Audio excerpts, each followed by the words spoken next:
Well boys, here we are back again on Borderlands 4. And it's been about 1 month from the release, and today I kinda wanted to go over what I think went wrong with this game. Borderlands 4 is by no means an awful title, but I don't think it captures what's special about Borderlands 2, and I think it's slightly better than 3. Borderlands 4 did fairly decent at the start, opening to about 300,000 players on Steam, which is solid, but it's a lot more than just the launch. It's not looking the greatest right now. So like I said, Borderlands 4 peaked at 304,000 players on September 14th, which is 2 days after the game came out. Today is October 14th, and so during this month, there has been quite the drop-off. Like I said, there was a strong opening for this game, but when you lose 90% of your player base within a month, that's not usually a good sign. When you look at something like Expedition 33's graph, you'll notice that it keeps spiking, and then it spikes again, and then it spikes again, and it continually does this while the game dies. This is a prime symptom showing us that word of mouth is not going your way.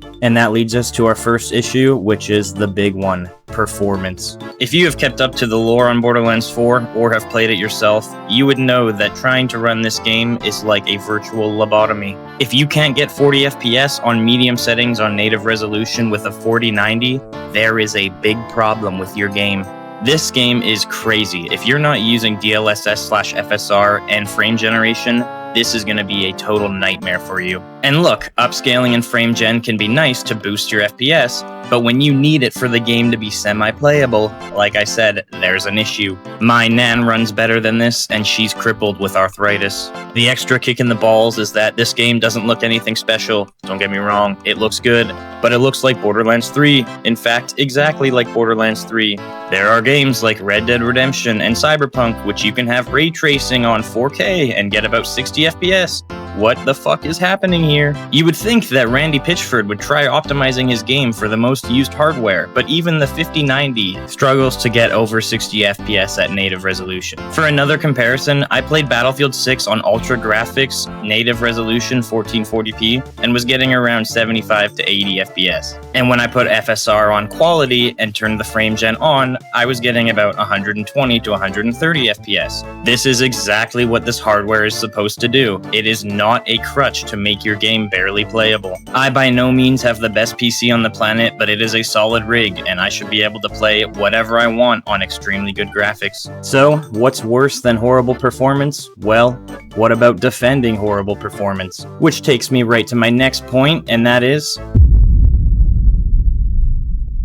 Randy Pitchford really doesn't know how to shut the hell up. When the internet started voicing their concerns about how the performance is awful, guess who stepped in to defend it? It is absolutely reasonable for developers to focus on default settings achieving 30 FPS on minimum and 60 FPS on recommended. I don't know who's gonna tell them, but you are not gonna get 30 FPS with a 2070. And there is no way you're getting 60 FPS with a 3080 because the 5090 doesn't even get that. So Randy went on a colossal tweeting spree about how everybody's wrong and you need to use DLSS and frame gen to make your game playable, and that's totally fine. Randy deflects here, saying it's a mistake to think that lower-end PCs should be able to get high frame rates on this game, trying to convince everyone that that's what they're complaining about, when in reality, they're complaining that their good graphics cards don't mean shit. Somebody using a 3080 with DLSS on and frame gen on is gonna feel the same way as somebody with a 5090 with frame gen and DLSS on. The game feels the same, it's all fake frames. If you are so attached to the idea that DLSS is bad for your game experience because of something you saw or read on the internet, I am sorry. I hope you instead use the technology designed to give you the experience that you want. Not only is it completely brain dead to say your players just get all of their info off the internet,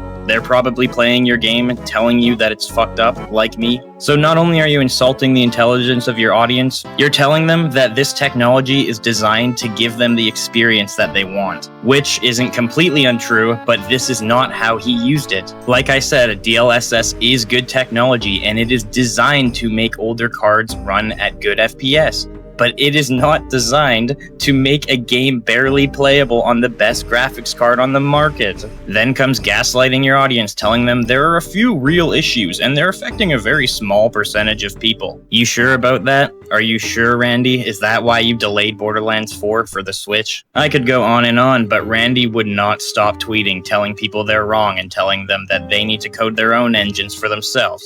This was a perfect time for Randy to stay silent and slowly look into issues, but nope, instead he just went on a full rant. This also tarnishes your word of mouth, because people start talking about how the main developer is fucking crazy and treats his audience like garbage. Moving on, the next thing I wanted to talk about was the tone of this game. During the previews, all of the game journalists said, "This is the darkest Borderlands game of all time." This is completely untrue. What they mean by dark is that, some main characters die, not in any gruesome way, but they do. But other than the deaths, this is in no means a dark game.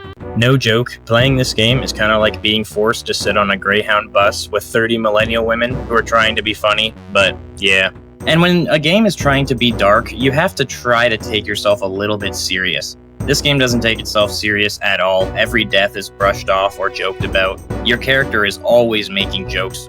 Every single dialogue that you give is a joke. And it's not like Borderlands 2 or 1 jokes where they talk about putting babies in meat grinders and tearing the flesh off of people. It's more like, the password to the door is honk schnoo. Ha ha ha ha. And to be fair, that's like S-tier comedy coming from this game. The only time I laughed in this game, and it was actually really good, was there was a point where Zane said, "This jet is rustier than a nun's bed springs," and I actually let one loose out loud.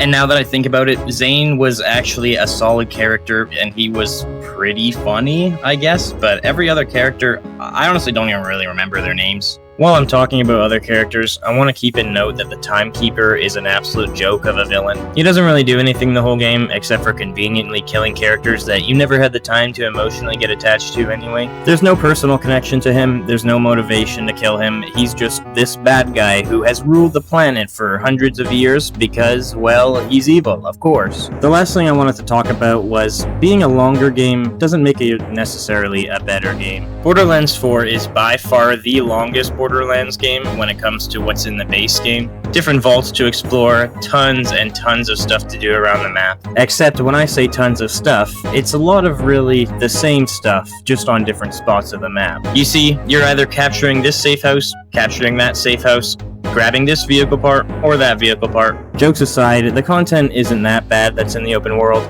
but I just feel so draining doing it on different characters. And in my opinion, the side quests I did in this game were not very interesting, so it was either explore the whole map or do the story. I want to add an honorable mention to the fact that you can't replay the story on a harder difficulty on one character.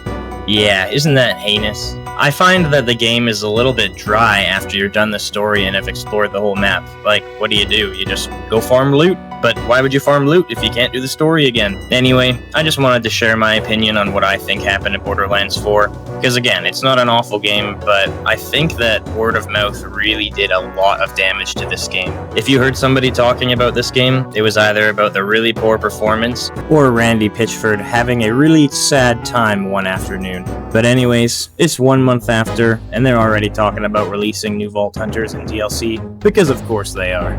Zero fixes to the performance, and zero update on the Switch 2 version. Let me know if you agree or disagree with me down below. But anyways, thank you for watching, and I'll see you later.